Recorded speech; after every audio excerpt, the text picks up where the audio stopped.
This is the half kneeling windmill. It can be done with a kettlebell, dumbbell, body weight.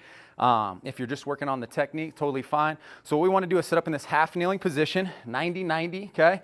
Key thing here though is a lot of times people will leave this foot straight back behind the knee. I'm going to windmill this foot around so where now my knee can flex naturally. So when I hinge, I actually hinge back and to the side a little bit as I perform this movement.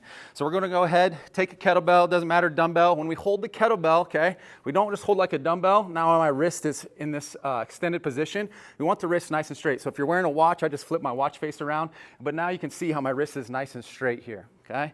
I press, lock out. All right, but I'm not reaching, I'm not shrugging up, okay? I want that shoulder to stay packed, and then I just press through that elbow. And then from here, windmill the foot around, and then I'm going to hinge my hips. Think about your butt following your heel, okay, as I hinge, and then I'm gonna reach my hand down. Now I should be in a straight line through my arms, perpendicular to the ground. If I want a little bit more range of motion, I will let my bottom elbow bend. So some people will be able to touch their forearm to the ground, that's great. But you'll notice I'm hinging more at my hips to be able to get that range of motion as well. And then I come back up. So I'm working shoulder stability, dynamic shoulder stability, obliques, and then working on that hinge. So windmill the foot, eyes stay on the implement, hinge at the hips, hand goes to the ground, and then I can let that elbow bend a little bit more. Make sure the shoulder's not rolling forward in the bottom.